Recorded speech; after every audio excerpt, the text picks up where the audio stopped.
2 days ago, some netizens left messages. They said an Indian SU-30 fighter jet had a landing gear failure during landing. The plane was scrapped. It caused a serious accident that paralyzed Pune airport for 9 hours. They asked me to share my views. I actually mentioned this many times in previous videos. I said India would see continuous plane crashes in 2026. The Tejas and SU-30 would suffer the most. Hindustan Aeronautics Limited has earned the nickname Widowmaker. Not only the planes it produces and assembles, but even the planes it maintains have a frighteningly high crash rate. This company carries its own crash halo. Or you could say the aviation industry of Bharat Empire and its entire manufacturing sector carry a mysterious halo. How scary this halo is, you can ask Boeing. A few years ago, Boeing hired a large number of Indian employees and built an Indian supply chain. I had foresight. I took screenshots long in advance. At that time, I mocked Boeing. I said doing this would ruin the reputation it had built over 100 years of hard work.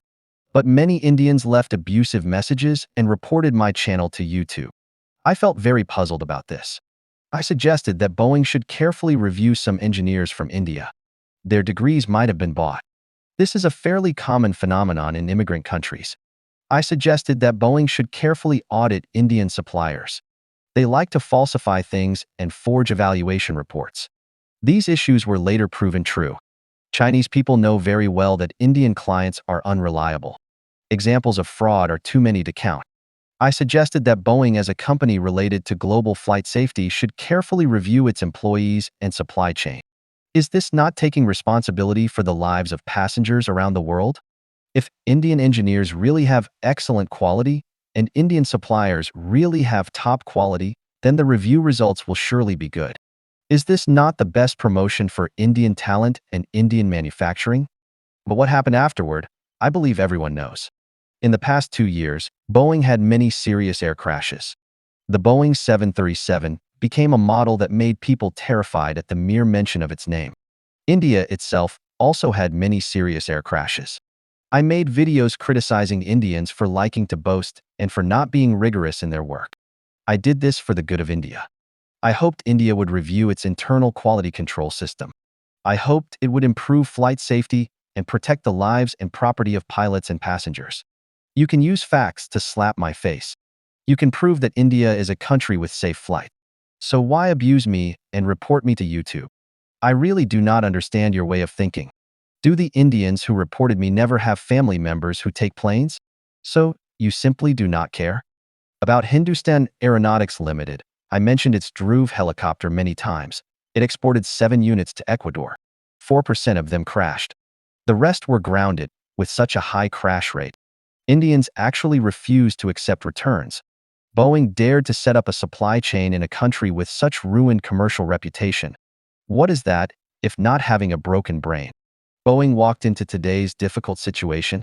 Was it not caused by arrogance and refusing to listen to advice? If Boeing does not repent, it will soon become the American version of Hindustan Aeronautics Limited and completely exit the aviation industry. Code written by Indian engineers is very unstable. It has too many bugs. Just look at Windows for reference. If hardware also uses products from Indian suppliers, the result of this stacking effect is the product quality of HAL. The Tejas fighter jet developed by HAL took more than half a century. Except for the airframe and the pilot, all core components are imported. The engine radar and fire control system are no exception. I do not understand what pride such an industrial junk can bring to Indians. It was already outdated before it entered service. It still cannot enter mass production. Without any combat missions, it suffered successive crashes in the past year. At the Dubai Air Show, global military fans witnessed the disaster with their own eyes. Many people suffered mental trauma. The families of the pilots are even more unlucky. What awaits them is endless pain for the rest of their lives. I hope Modi the High Priest and his clown colleagues can calm down. They should seriously plan the route for India's industrial development. First, build good infrastructure. Improve basic education. Train qualified technical workers. Teach them honesty, diligence, and discipline. Then develop basic manufacturing. Start from making qualified screws and gradually upgrade. When India can produce qualified parts and deeply integrate into the international supply chain, then it can produce high-end products such as cars, planes, and ships.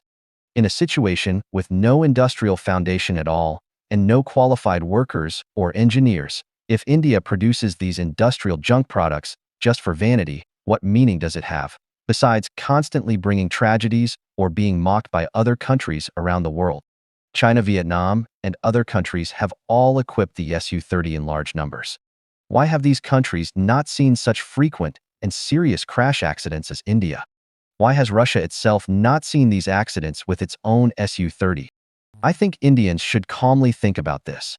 When facing my criticism and suggestions, do not immediately think of reporting me for racial discrimination. There are not so many boring people on earth who think about discriminating against you all day. We are simply stating facts and truth. Although it is cruel, facing the truth and correcting mistakes is the first step to improvement.